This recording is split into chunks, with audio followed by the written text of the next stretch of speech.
Dr. Ken Ramey was the manager mainly and almost exclusively of the masked interns. And the interns at one time were oh my gosh, you're testing my memory, but Billy Garrett and Jim Starr, and then Jim Starr and Tom Andrews, and there was another. I require a clarification of the gimmick. Dr. Ken Ramey managed the masked interns who were dressed in white masks and white tights, and they were sometimes known as the medics, but often as the interns. And of course, the doctor was their manager. He's the one who pioneered the ether gimmick, where he would come out with the bottle of ether and put it on a rag and put the baby face to sleep with it so they could win the titles. And he was the classic heel manager. He had an evil look with a bowl haircut and a mustache, and he spoke very sternly, and he epitomized evil. And these two interns or medics who worked for him did his bidding, and he had a pretty short run. He started in the late 60s and was out of the business pretty much by the mid 70s.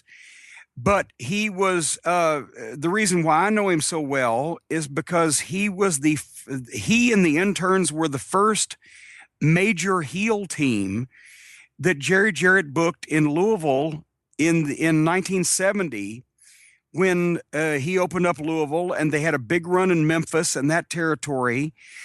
and Jerry Jarrett will credit him today and the interns as being the heel tag team that put Louisville and Evansville wrestling and somewhat Memphis wrestling on the map. That's, for people of my age, that's the heel tag team and the heel manager that they remember as being in the main events. And I'm going to say the interns were the main event for the first fucking 6 months that Jerry Jarrett ran Louisville, when they started selling out the Louisville Gardens instantly off television because of the heat that Ken Ramey got and the work that the interns did. And they were brought back in, I believe, 72, 73, and then they were brought back again in 75 or so, and they still had the same cachet to their name.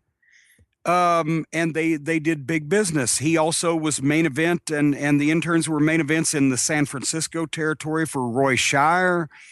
The other end of the Gulas Welch territory, the Birmingham end, when they did big business in the early 70s. And Ken Ramey was a guy who didn't do flashy interviews and didn't interfere much, but when he did, it meant something. And when he said something, it resonated with people. And so even though he had really a short run when it came to wrestling managers and main event talent, he's remembered everywhere he went because they were always main event guys. They always had a lot of heat. They caused riots, etc. And the interns and Ken Ramey are, to me, Hall of Fame candidates for tag team wrestlers wherever they went. And it's a shame I guess he was 80 years old at this point when he passed away. But David Fuller, the promoter of the IHWE that had me down for Fort Worth, he's the one who called me and said, "Hey, I just heard Ken Ramey passed away." I believe they put him in the Texas Wrestling Hall of Fame.